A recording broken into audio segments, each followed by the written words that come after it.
Bonjour à tous.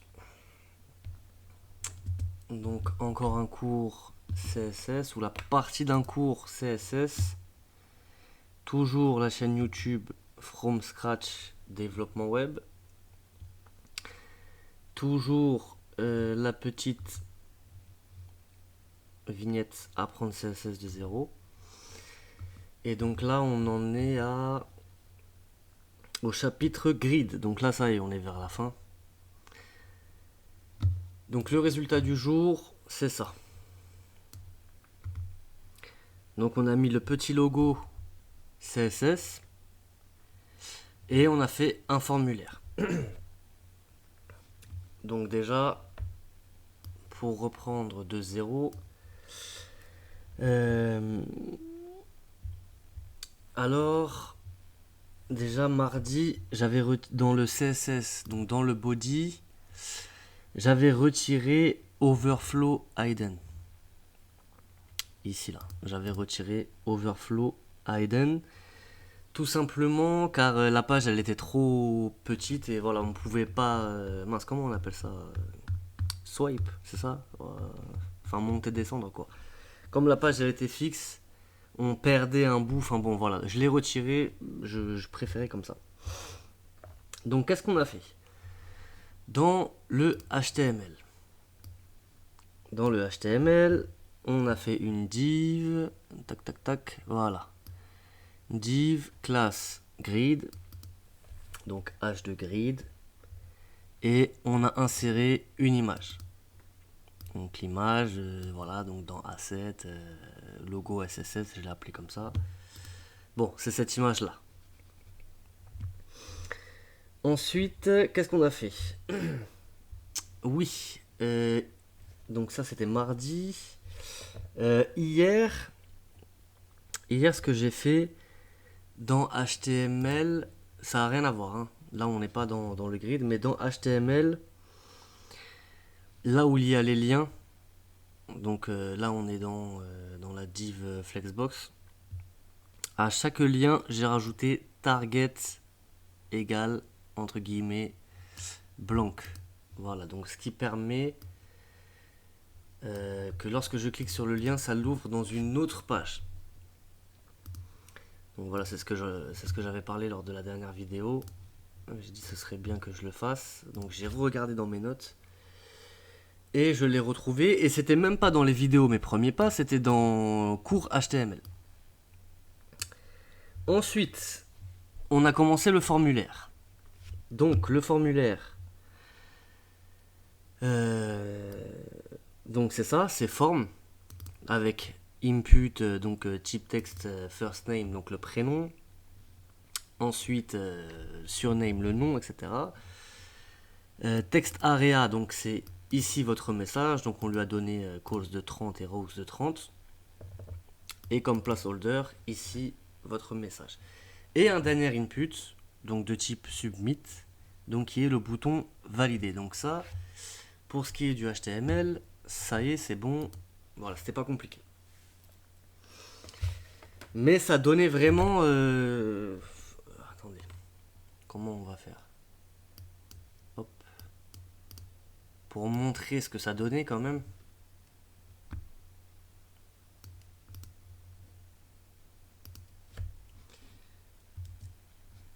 Ça donnait ça. Ça donnait ça. Voilà. Donc, comme vous le voyez, bon, rien n'est aligné. Enfin bon, c'est n'importe quoi. Hop, je vais le remettre. Donc là, qu'est-ce qu'on a vu? Je regarde mes notes en même temps. Donc, on a fait le grid container. Donc ça, c'est dans le CSS. Donc c'est même carrément. Hop. Ici, ouais, je l'ai même pas retiré. Hop, attendez, on le remet. Donc là, ça donne ça. Le grid container. Si je l'enlève, voilà, vous voyez qu'en fait, les éléments comment dirais-je, j'ai pas les mots. Mais bon, vous voyez bien que l'organisation, ça n'a rien à voir. Normalement, mon formulaire, j'ai fait en sorte qu'il soit... Enfin, on va voir ça. On va y aller petit à petit. Et on va voir ça. Donc, on a fait le display grid. Donc déjà, le display... Hop. Donc le display, qu'est-ce que j'ai noté à côté? C'est le parent qui a 2 enfants. Oui. Ensuite, le grid template columns, donc 30%, 70%. Donc le premier enfant, c'est l'image, c'est le logo. Et le deuxième enfant, c'est le formulaire. Donc qu'est-ce qu'on a dit? On a dit que le premier enfant, il prenait 30% de la page.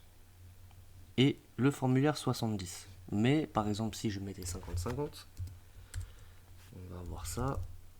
Si je mets 50-50, ah, voilà. Si je mets 50-50, voilà. Bon, on va remettre 30-70.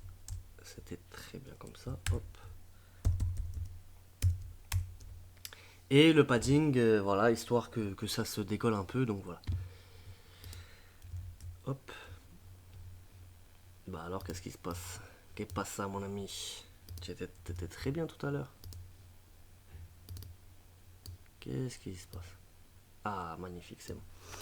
Donc ensuite, une fois qu'on a fait ça, on a fait forme, donc voilà, donc display grid. Et lorsqu'on a fait ça, il a organisé tous les éléments les uns au-dessus des autres. Voilà, c'était fait de façon automatique. Voilà, si je l'enlève, qu'est-ce que ça va donner? Voilà. Vous voyez, c'est pas aligné, c'est pas bon. Donc déjà, c'était pas mal. Ensuite, on a fait le grid template columns, juste ici, avec une fraction et une fraction. Donc là, en fait, on lui a demandé de faire 2 colonnes. Ici, le grid template rows, donc une fraction, une fraction et une fraction. En fait, on lui a demandé de faire 3 lignes. Donc, c'était une ligne pour nom, prénom, une ligne pour ici votre message et une ligne pour valider. Sauf que, comment dirais-je? Sauf que quand on a fait ça, en fait, c'était n'importe quoi. Du coup, ce qu'on a fait, on a fait le grid template areas. Donc là, comme le gars de la vidéo a dit, en fait, on a dessiné notre formulaire. Donc là, on a fait input 1, input 2 sur la première ligne. C'est ça qu'on lui a demandé. On lui a demandé que sur la première ligne, ce soit input 1, input 2. Sur la deuxième ligne, ce soit text area, text area. Et sur la troisième ligne, bottom, bottom. En fait, moi, carrément, sur mes notes, je me suis même fait des petits dessins. Des petits dessins de ce que ça donnait à chaque étape, en fait. Mais ce serait une galère de le mettre à la vidéo. En plus, les dessins. Voilà quoi, il n'y a que moi qui peux les reconnaître, on va dire. Je me suis pas foulé. Bref. Donc ensuite, tac tac tac. Donc là, une fois qu'on avait fait ça, rien ne se passait, car il fallait qu'on attribue ces zones-là. Donc, on a fait. Donc là, ça on l'a fait à la fin. Donc, qu'est-ce qu'on a fait?